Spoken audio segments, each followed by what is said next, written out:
So our parsha begins with an outline of how to process the sacrifice. Tzav, command Aaron and his sons regarding how to follow the protocol of processing the Olah, the burnt offering. It is put on the altar and it burns on the altar the entire night. And the fire never leaves the altar and it burns till the morning.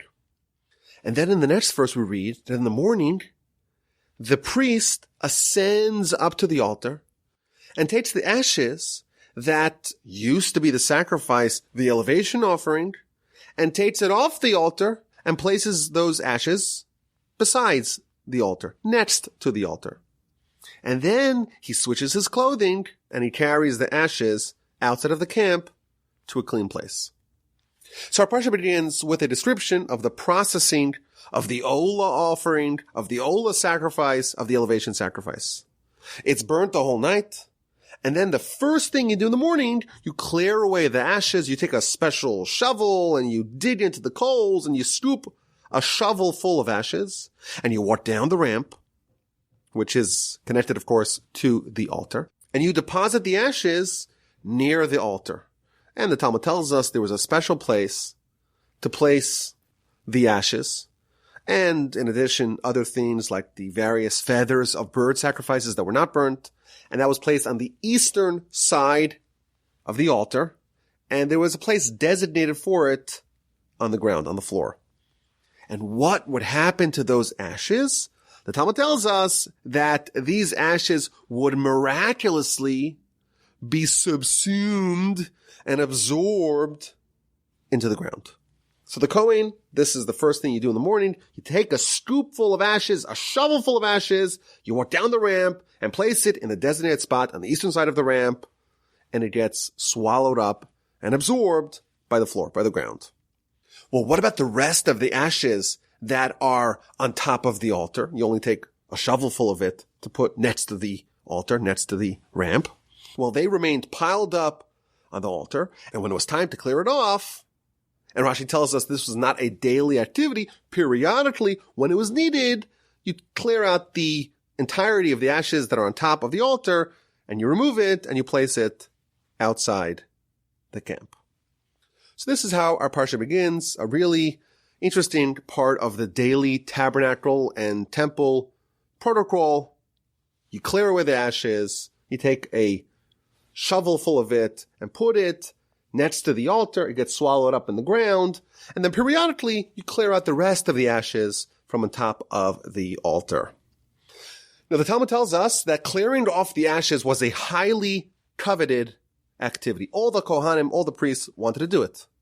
In fact, the Talmud tells us there used to be a race. They would have a first come, first serve rule as to who would be the lucky Kohen to remove the ashes. And the Talmud tells us there was a tragedy, and then there was an accident, and they changed it to being a lottery system. There was a tragedy. This is a kind of a wild story. The Talmud tells the book of Yoma, page 23a, that there were two Kohanim running neck and neck to go up the ramp to clear away the ashes, and one of them lost the race and was so angry, he pulled out a sword, he pulled out a knife, and he stabbed the other person, the other Kohen who had won the race, in his heart. As they say, boy, that escalated quickly. But the story gets even crazier. The father of the young Kohen, who was essentially murdered because he won the race, he rushes to the temple and he sees his son convulsing and dying on the floor, and he makes a very generous, conciliatory announcement. He says, "May the death of my son be an atonement for all of you." And then, this is where it gets a little strange. Well, I guess stranger. And then, as his son is dying, he makes an announcement. He says, "Hey, what about the sword? What about the knife? The knife is still pure because the knife didn't touch a dead person because the son's still alive." And isn't that amazing that the knife of the temple is still pure? It didn't become impure because it would have become impure if it was touching a dead person. And it says the Talmud, this is a reflection of the depressed state of the nation at the time. They were so worried about ritualistic holiness, and they cared more about that than they cared about murder. And the Maharsha points out, this is before the destruction of the temple, when the sanctity of life was diminished in the eyes of the people, and the father is more concerned about the purity of the knife than the death of his son. But interestingly, this is not the story that got the Kohanim to change their policy. They viewed this episode as an aberration. The murderer is clearly mentally unwell. That's not a good reason to change the policy of having a race. Who can get up the ramp first to clear away the ashes? There was a second story. Again, there was a close race down to the finish line, and one of the contestants was shoved off the altar, fell down, and broke his leg. And that, the Kohanim reasoned, is something that is likely to occur again, and they changed it to a lottery system. And that's the Trumas Hadeshin ceremony that begins our Parsha. You got to remove the ashes from on top of the altar. The ashes of yesterday's sacrifices are removed before we do the first sacrifice of today. So I had some thoughts on this that I wanted to share with you, my dear friends, my dear fellow members of the Parsha Podcast family. Let's start off with a few questions. What is the purpose of this ceremony? It's not to clear away the ashes, because you only take a shovelful. So what's the point of doing this?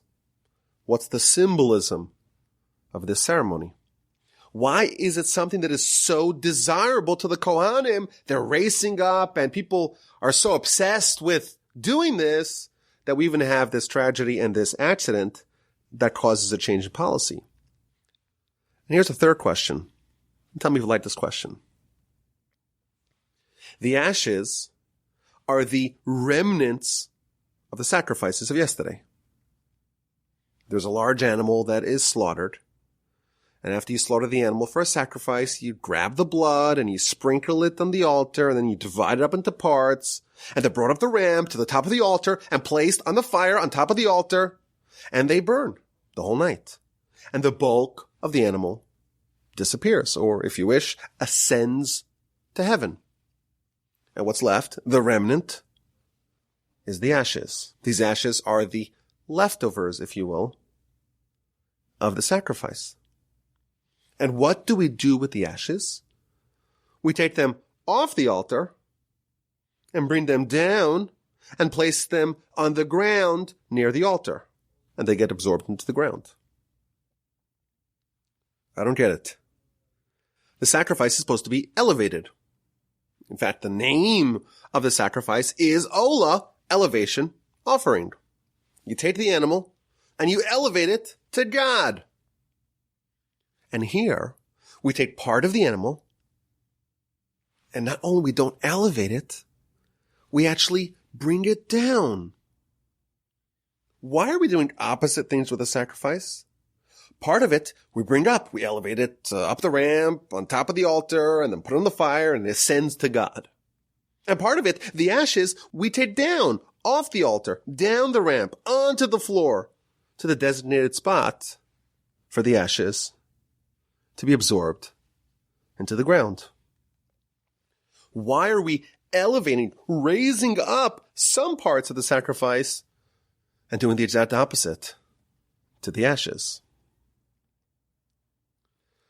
So I want to suggest a new approach, and one that I think will help us understand sacrifices in general, and specifically, what's the deal with the ashes? What do they represent? Why are they so cherished?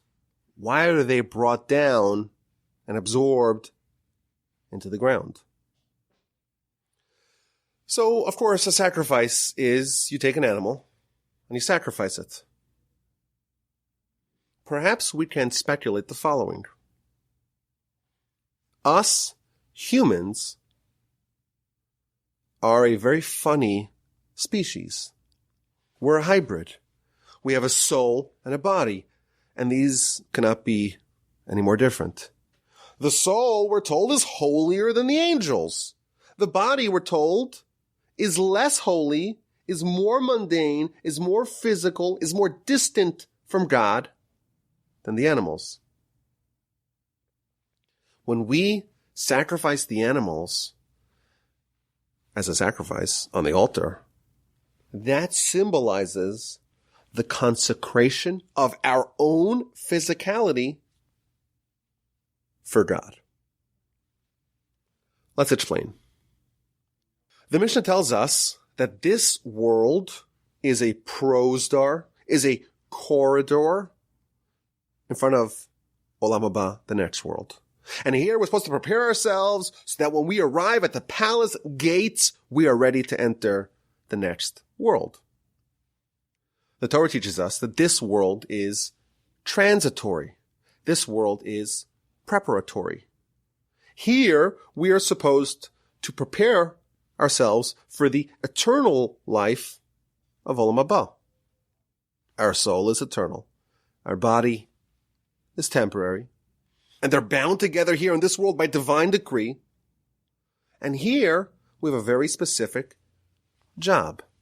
Here we must prepare. We must get ready for our real life in Olam Haba. Long-time listeners know that I have a pet peeve. I don't like calling Olam Haba afterlife as if it's some sort of addendum that's annexed, appendaged to this world. It's like an extra bonus. This world is life and that world is the afterlife. I like to view this world as pre-life and the world to come, the eternal world, as life. But that's what we're here for. I think sacrifices show us how this is done. Is our body, our physicality, our internal animal, is that holy? Or is just our soul holy? I think that this question is the absolute epicenter of our free will. This is the epicenter of our life's conflict. This is the number one choice and decision that we have to make. If we choose to live a life that's optimized for the next world, we view this world as a corridor, we're trying to get to a destination, but our goal is the afterlife, Olam Haba. Well, then we view the body and its world and its agenda, the temporary world, as being there to enable us to facilitate the goal of getting to the next world.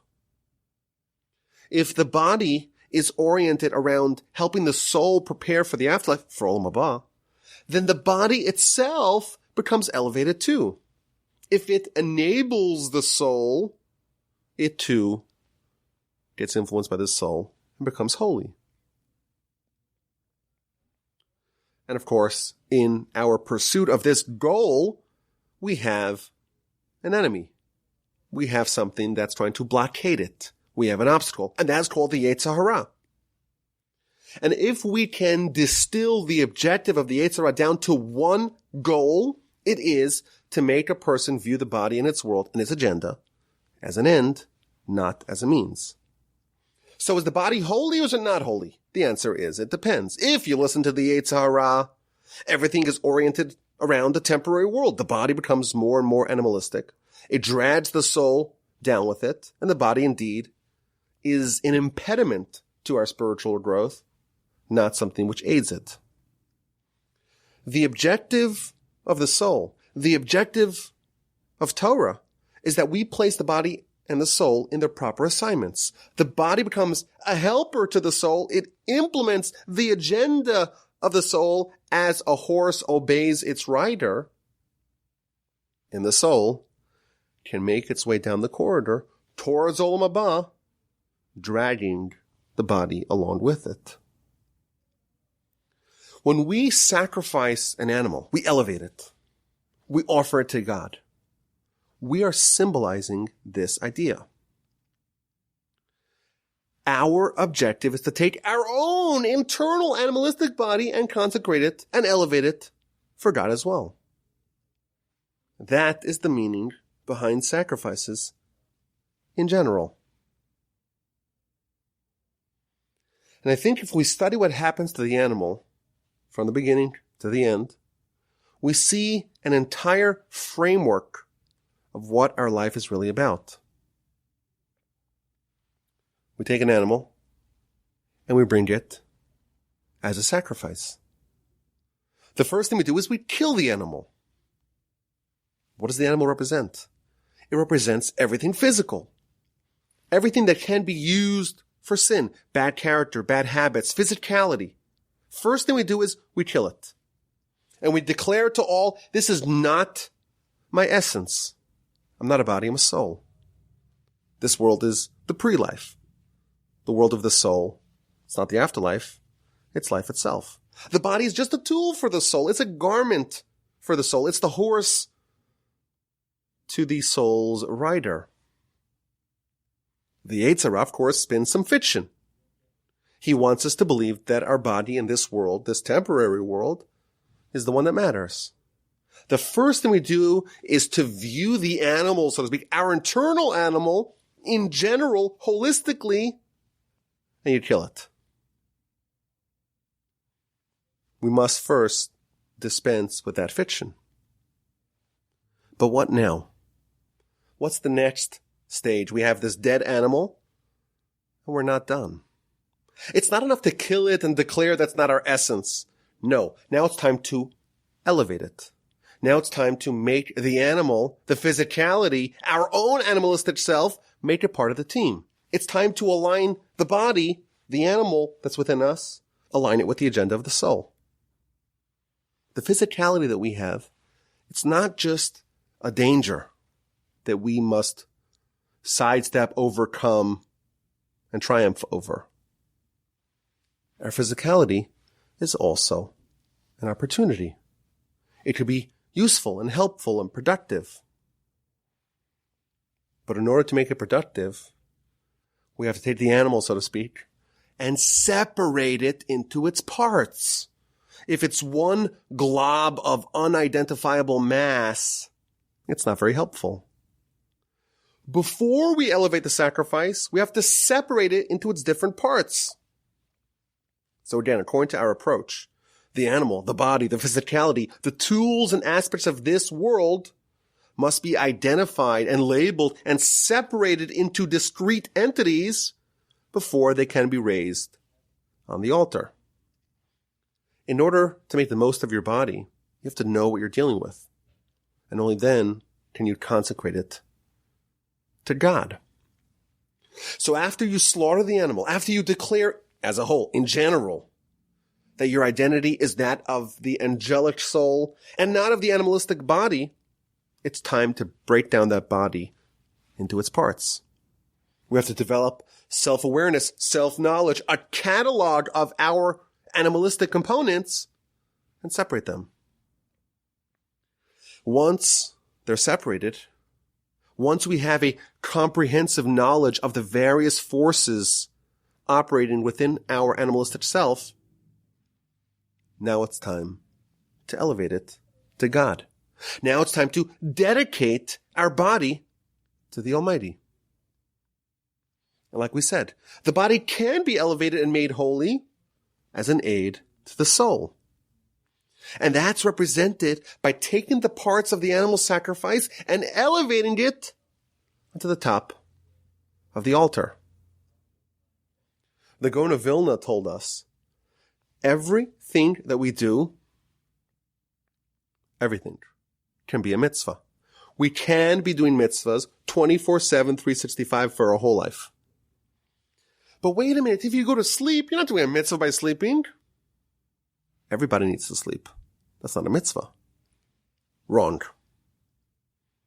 If you say I'm sleeping so that I have strength to worship God, to do kindness, to give charity, to study Torah, to do mitzvos, then the sleep, the behavior of the body, is elevated and made holy. And that becomes a mitzvah.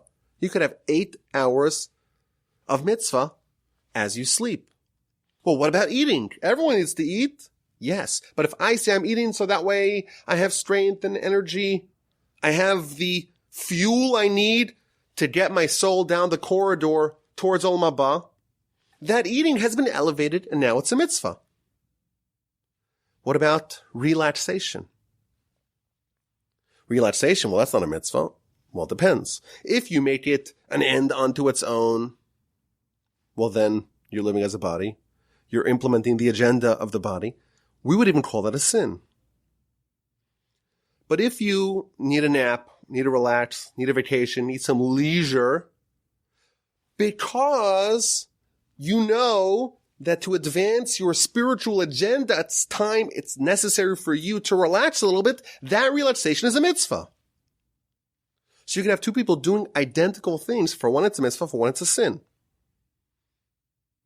If you do it, the physical behavior, to advance the spiritual behavior or the spiritual agenda, that is a mitzvah.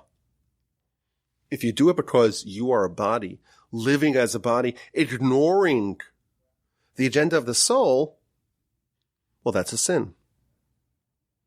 When we take the animal, which, like we said, that is an allegory for our body, and we kill it, i.e., we say, this is not who I am. And then we divide it up into its various parts. And then we elevate it onto the altar. We are saying, even my physicality, I want to be holy, to be dedicated and consecrated for God. The eating, sleeping, family life, relaxation, leisure, all those things, let's make them holy.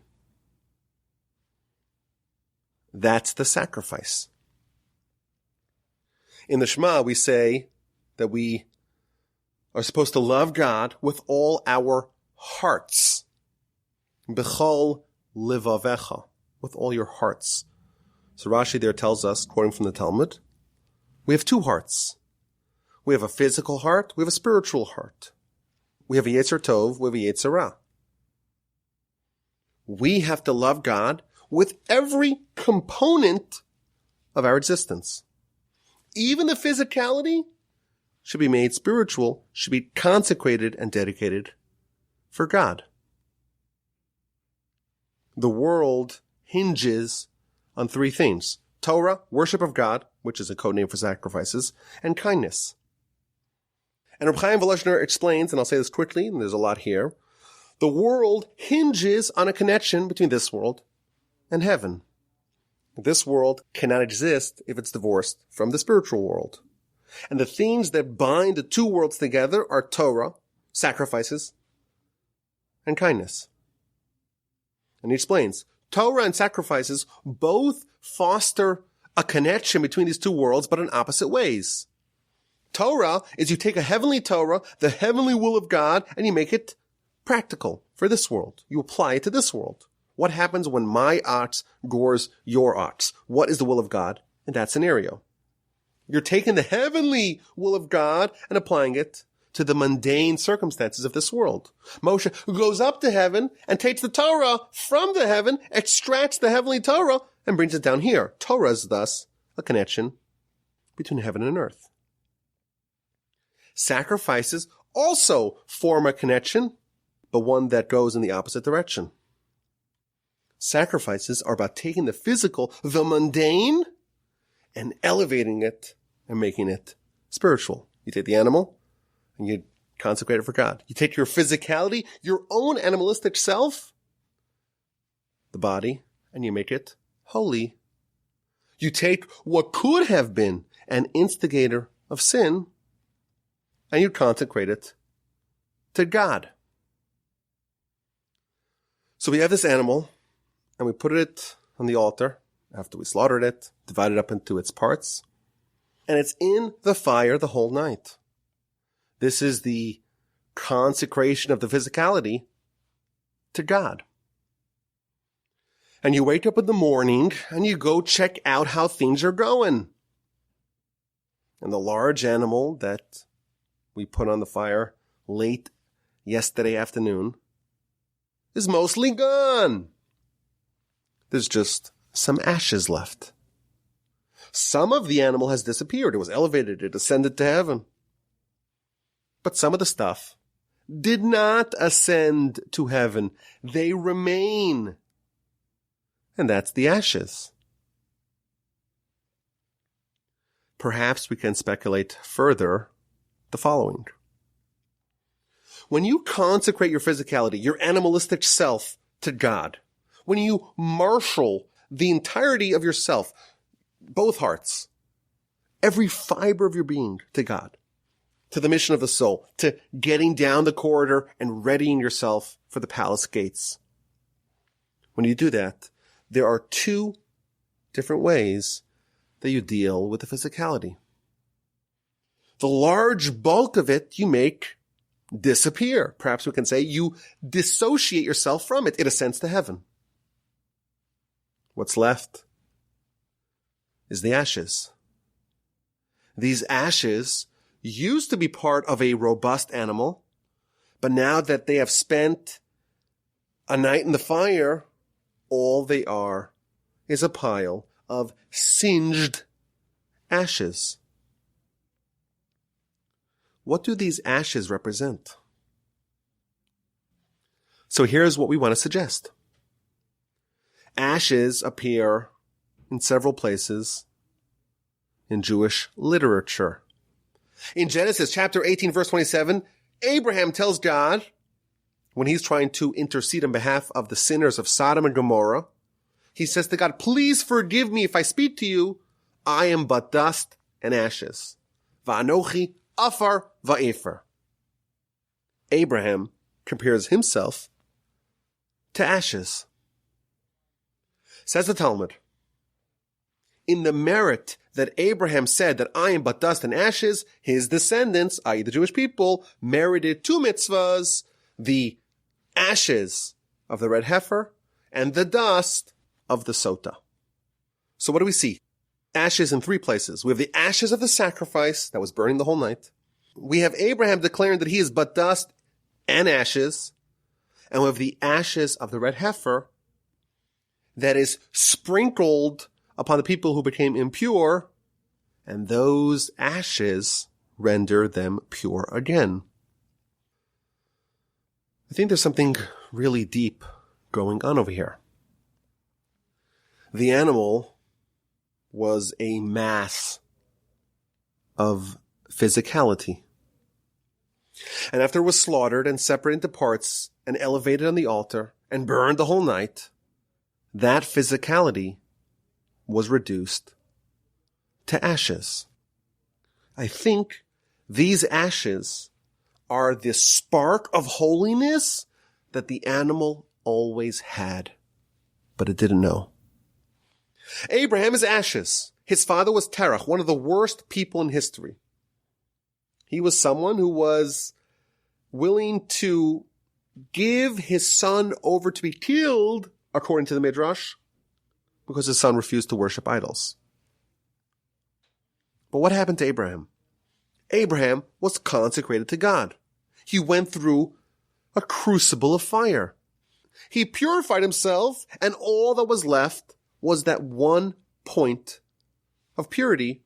Abraham correctly viewed himself as ashes. His father was a terrible guy. But he had this one point of holiness within him that was totally overshadowed by all his evil. But Abraham underwent the process, the same process that the sacrifice does, of elevating the physicality and sifting it down until that point of unrestrained holiness was revealed.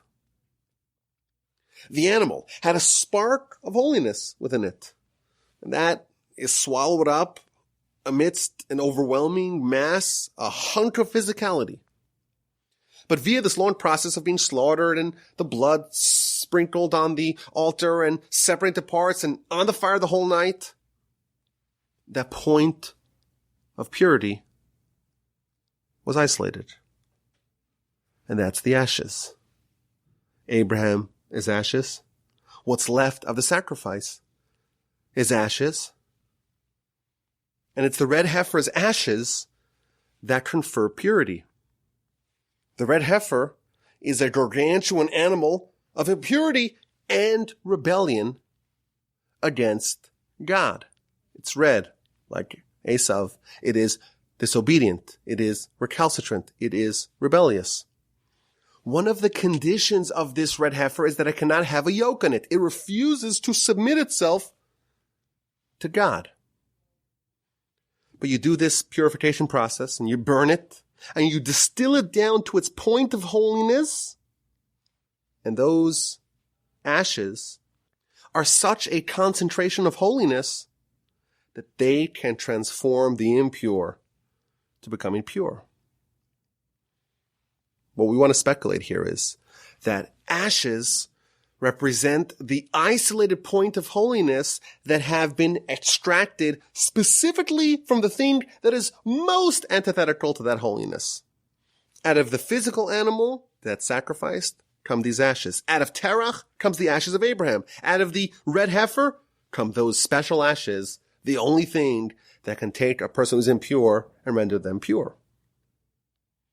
The sacrifice spent the whole night simmering in the fire of God, and now it's just these ashes.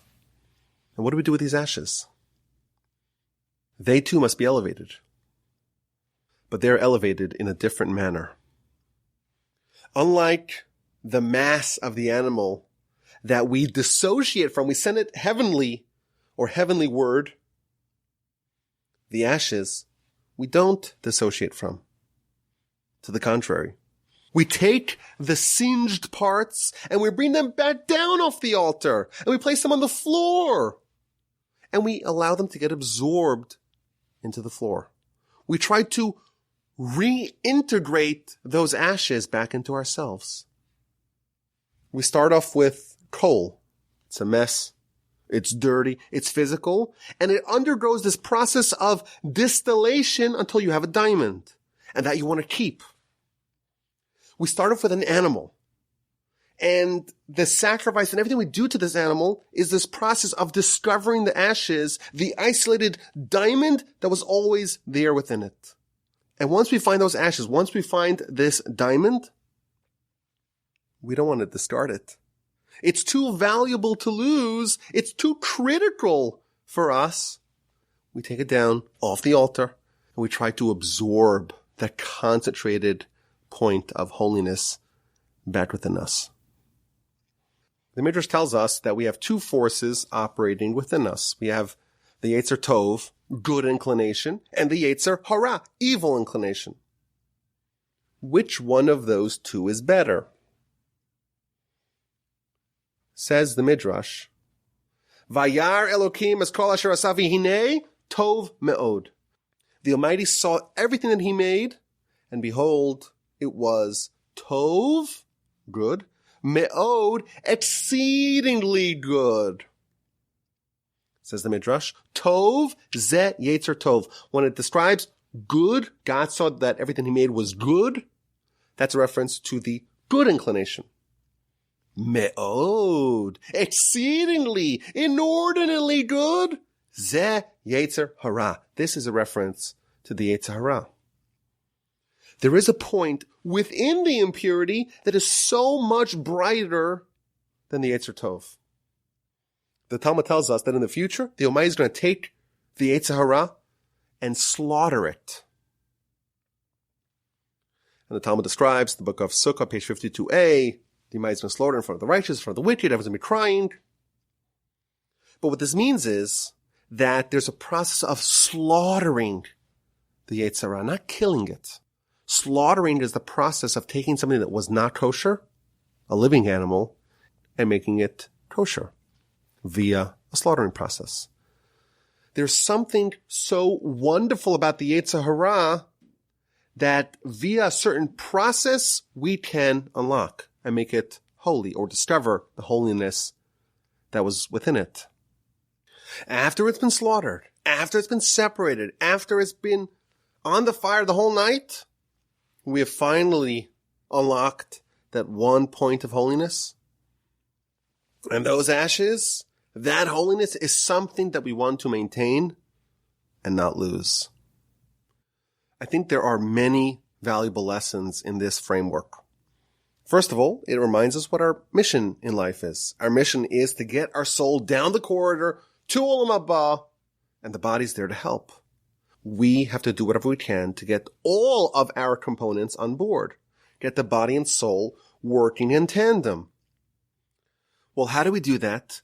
How do we overcome the Yetzer Hara who tells us that no, your body is your essence, this world is the only one that matters? The first thing we got to do is kill the animal, i.e., dissociate or completely dispel with the fiction that our body is our essence. We have an animal within us.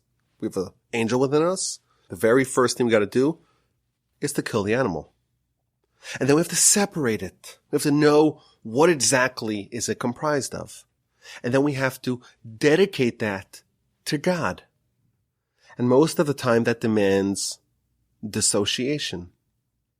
But some of what remains, maybe a shovel full of it, that's a kernel of intense purity that was always present within the physicality. And I would venture to say that the more impure the animal, so to speak, in general is, the brighter that point of holiness is. If Abraham's father wasn't the biggest idolater in the world, maybe he sold insurance and minded his own business. Well, maybe Abraham's ashes would not be as bright as they are. But those ashes, that point of holiness that emerges after going through the fire, is to be cherished. It's something that the Kohanim would race up the ramp to try to get to. That must not be discarded. We don't want to lose that. We want it integrated and absorbed within us. Let's get to this week's A&Q. And because next week we're not going to have a new Parsha podcast, and it's going to be Pesach, I figured apropos of sacrifices and Pesach, we have a special Pesach edition, Passover edition of the A&Q. And here's the question. As we know in temple times, the day before Pesach, you would offer what's called the Korban Pesach, the paschal sacrifice, the paschal lamb. And then you would eat it the eve of Pesach, the night that we have the Seder night. But what's most interesting about this is that the paschal offering must be offered before Pesach. Why? Doesn't it make sense to offer the Pesach offering on Pesach itself? We bring sacrifices on Yom Kippur, and those are sacrificed on Yom Kippur, and every day we have those days sacrifice on that day, and the Shabbos sacrifice is on Shabbos, and the Rosh Hashanah sacrifice is on Rosh Hashanah, and the Shavuot sacrifice is on Shavuos, and the Sukkot sacrifices are on Sukkot. But somehow, if you wait until Pesach itself, and you want to bring the Pesach sacrifice, it's too late. You have to bring it before Pesach. Now granted, you eat it on Pesach, but you must offer it as a sacrifice before Pesach. And the question is why? Why not do it on Pesach? Why must you do the Pesach sacrifice before Pesach for it to be valid? If you have an answer, email me, rabbiwolbe@gmail.com.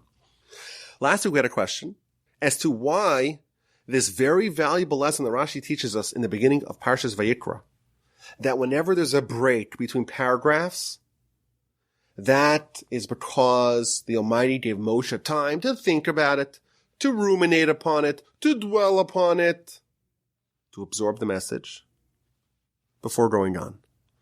Why, we asked, is that taught at the beginning of Leviticus?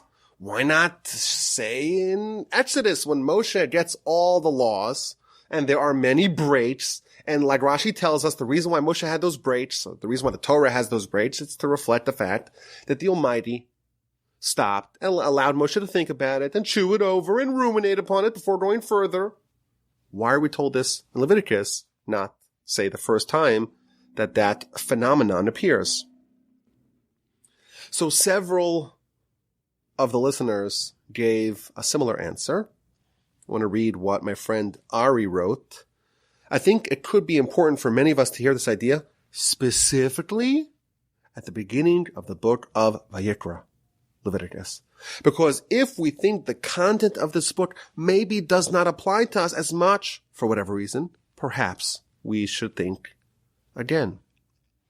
Leviticus talks a lot about sacrifices. The laws are quite foreign, very ritualistic. We don't have a temple. We don't know what these things look like. And we may think, Vayikra, well, that's kind of a snooze fest. Wake me up when things get interesting. But it's not. And therefore, at the very beginning, the first verse of Vayikra, Rashi reminds us, before you move on, think about it a little bit. Maybe you will discover something amazing. And of course, that's what we try to do here at Torch and the Torch Center on the Parsha Podcast. And you know what? If you like it, email me, rabbi@benjamin.com. And like I mentioned at the top, give us a 5-star review. Have an amazing Shabbos, a happy and kosher Pesach. All the best and take care.